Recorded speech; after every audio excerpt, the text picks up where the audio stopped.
décisions, de toutes les décisions que nous prenons, voilà, c'est ça qui nous crée des problèmes. Amen. Hein? Alors, c'est la même chose, bien aimé, lorsque nous regardons dans la Bible, pour changer notre vie, comme notre vie dépend de nos décisions. Mais qu'est-ce que nous pouvons faire, Pasteur Serge, pour prendre de bonnes décisions? Bien aimé, les bonnes décisions, on ne peut que le prendre lorsqu'on est influencé par le Saint-Esprit. Lorsque le Saint-Esprit te guide, le Saint-Esprit t'indiquera si tu veux prendre de bonnes ou de mauvaises décisions. La Bible nous dit, Dieu parle tantôt d'une manière, tantôt d'une autre. Lorsque le Saint-Esprit contrôle tes décisions, n'as-tu jamais vu qu'on te demande de faire quelque chose? Tu veux le faire, à la dernière minute, tu sens la lourdeur dans ton cœur. Dieu alourdit ton cœur. Tu n'es plus motivé. Tu dis, ah, j'arrête. C'est parce que tu es sensible au Saint-Esprit. Tu peux être chez toi à la maison. Combien de gens sont morts? La mort n'était pas sa mort à lui. C'était une autre personne qui a été visée. Par manque de connaissances, il est allé mourir. Tu étais chez toi à la maison, tu es assis, tu regardes la télé. Les téléphones sonnent, les amis t'appellent. Mais pourquoi, qu'est-ce que tu fais à la maison? Viens, on va aller prendre de l'air. Viens, on va sortir, on va aller prendre de l'air.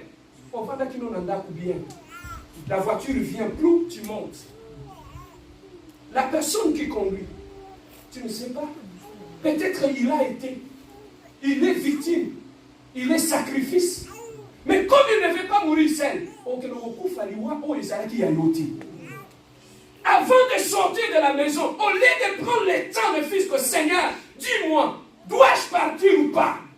Quand tu sens le cœur est lourd, ne sors pas. Mais on ne consulte pas Dieu. Voilà pourquoi on va attendre sur l'autoroute Fatma Koufi. Mais pourquoi il est mort? Ce n'était pas sa mort à lui. Mais c'est parce que par manque, la Bible dit, mon peuple périt parce qu'il manque quoi? La connaissance. Le manque de connaissance ou la distraction, beaucoup de gens sont morts comme ça. Nous devons apprendre, bien aimé, pour prendre de bonnes décisions dans la vie. Commence d'abord par consulter Dieu si tu veux prendre n'importe quelle décision. Ah, papa, toi, dans le monde, nous sommes en États-Unis, nous commençons à Obala. Tu me dis que yo au Bongi na ye. Yo penso Bongi na ye. Ali yo wala, esa ba photo to l'accès. Maloka na ba photo, cha mpuko yo ba luka bo pesa ko ko cha ba polo likolo. Ozi ba photo tini. Jacquemin a ba photo, aza. Jacquemin a le bien à ses pays. Maintenant, il faut que j'aille aux États-Unis. Est-ce que tout nous aime? Papa, derrière certaines propositions de mariage, peut se cacher ta mort à toi. Yo mon dit mon 10 000 balles, mon 10 000 ouana. Jacquemin, vous voyez des tests sérologiques, il vit loin aux États-Unis. Tu connais la vie qu'il a menée? Et sans consulter Dieu, tu t'avances tout bonnement. Au son pas plan d'Assika, au pas de maquillage, au suis sacrifié au voyage aux États-Unis, bêtement sans consulter Dieu. Et quand tu vas revenir ici, tu nous reviens avec des maladies. Conséquence de quoi? D'une mauvaise décision que tu as prise. Bien aimé, tu peux raccourcir ta vie à cause de mauvaises décisions que tu prends dans ta vie. Bien aimé, lorsque nous regardons dans la Bible, bien aimé, nous trouvons que Adam et Ève, ils étaient dans le jardin, Dieu les avait bénis, ils avaient tout. Mais lorsque le serpent est arrivé, il a dit, papa, si vous mangez de ces fruits, vous serez comme Dieu, les yeux vont s'ouvrir. La Bible nous dit, Ève a regardé l'arbre, il a trouvé qu'il était bon à manger. Elle a croqué, elle a donné aussi à son mari. Alors quand ils ont mangé, Dieu est venu, il a vu qu'ils avaient désobéi à la loi. Il les avait sortis du jardin. Vous qui étiez bien dans le jardin, vous étiez en train de rien manquer. Mais une mauvaise décision de collaborer avec le diable les avait sortis de leur bénédiction. Dieu t'a béni. Tu peux être béni. Mais une mauvaise décision peut te sortir. Je parlais encore avec un ami. Il me dit son petit frère. Ils étaient ici. Ils sont venus depuis le bas âge au Canada. Les amitiés, il est allé se nouer des amitiés avec une sorte de gang de riz. Ils ont commencé à faire des coups dans la vie. Jusqu'à ce qu'on les a attrapés. Il a fait 5 ans à la prison de Laval. Et après 5 ans, on les a retirés de la citoyenneté. À cause d'une mauvaise décision, tu as perdu ta bénédiction. Et tu te retrouves maintenant en train de faire le braise. En serré là-bas. Yom Toswa qui chance. Il y a autant d'anaïkam. Oswa qui chance. Il y a aussi la formation électricité. Mais une mauvaise décision peut te conduire jusqu'à perdre ta bénédiction. Une mauvaise décision peut t'amener dans une mauvaise décision et à perdre la décision. Alors la Bible nous dit quoi? La Bible nous dit ceci. Je mis devant toi le bien et le mal. Ça c'est Dieu lui-même qui dit. Je mis devant toi la vie et le bien, la mort et le mal. C'est que étant un homme sur cette terre des hommes, sache qu'à chaque pas que tu mets dans ta vie, à gauche il y a la mort, à droite il y a la vie. Mais quand tu regardes ce verset à la fin, Dieu dit quoi? Je mets devant toi la vie et la mort, le bien et le mal. Mais je te conseille de choisir la vie. C'est que lorsque nous faisons nos choix, Dieu ne nous oblige pas. Dieu est là tout simplement comme conseiller.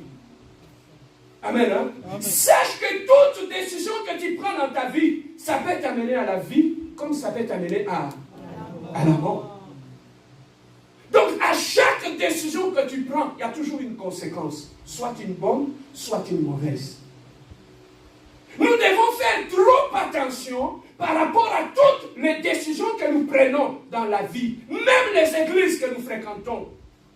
On ne fréquente pas une église parce que les amis vont là-bas, parce que ce sont les Katangais qui sont là, ce sont les Chinois qui vont. Non, on ne fréquente une église parce que Dieu t'a dit va dans cette église. Mais combien de gens dans les églises où les enfants étaient ensorcelés, envoûtés? C'est un choix que tu dois faire aussi. Alors Adam et Ève avaient fait un choix. Mais qu'est-ce qui s'était passé dans les jardins d'Éden? La Bible nous dit Dieu venait leur parler. Chaque soir, il parlait avec Dieu. C'est que Adam et Ève écoutaient la voix de Dieu, n'est-ce pas? Alors, lorsque le diable est arrivé, proposait à Ève de manger le fruit, ils écoutaient aussi la voix du diable. Donc, Adam et Ève, ils étaient confrontés à deux voix. Ils écoutaient les deux voix. Les deux voix, ce sont les deux voix que toi tu entends dans ta vie. Lorsque tu veux faire une décision, le diable te parle, Dieu aussi te parle. Amen. Hein? Amen. Le diable te parle, Dieu aussi fait quoi? Te parle. Mais lorsqu'on écoute la voix de Dieu, Pasteur Serge, pourquoi devons-nous prendre le temps de prier et d'écouter la voix de Dieu? Pourquoi cela? Je vais vous montrer l'avantage d'écouter la voix de Dieu. Amen. Hein? Amen. Papa, osez, lève-toi, viens. Va derrière la chair là-bas. Suivez bien cette illustration. Ferme les yeux, papa, complètement les yeux fermés. Papa, osez là, amen. Hein? Amen. Moi, je suis Dieu. Lui, il me fait confiance. Quand il a les yeux fermés, est-ce que s'il essaie d'avancer, papa, mais pas devant, il est bloqué à un obstacle. Est-ce qu'il voit l'obstacle? Mais moi, je suis son Dieu, je vis l'obstacle. Quand lui, papa, osait me demande la question. Pasteur, papa, mon Dieu, qu'est-ce que je peux faire? Moi, en tant que Dieu, lui, il prie. Qu'est-ce que je vais lui dire? Papa, osait, mets un pas à gauche. Fais un pas à gauche. Non, va de ce côté-là. Fais un pas à gauche. Ferme les yeux, papa. Fais un pas à gauche. Lui, il ne voit pas l'obstacle qui est devant. Je lui dis, papa, osez, fais un pas devant. Arrête-toi là. Est-ce que lui, il a les yeux fermés? Est-ce qu'il a vu que devant lui, il y a ce panier ici? Là, il est là, il me demande encore. Mon Dieu, qu'est-ce que je peux faire? Je lui dis, papa, osez, et montre pas à gauche. Oui, oui, il est à gauche. Fais un pas à gauche. Il a fait un pas à gauche. Il est là. Il a les yeux fermés, il ne voit pas. Pour avancer, il me consulte encore. Mon Dieu, je vais avancer. Qu'est-ce que je peux faire? Je ne connais pas si devant moi il y a un obstacle. Moi, étant son Dieu, je suis comme ses yeux. Je vois. Je peux l'épargner du danger. Et lui, quand il me prie, il dit, Seigneur, qu'est-ce que je peux faire? Je dis, papa, osez mon fils, mets un pas devant. Mets encore un pas devant. Les yeux sont toujours fermés. Amen, hein? Est-ce que là, depuis que moi je le guide, est-ce qu'il se cogne contre les obstacles? Non. Voilà.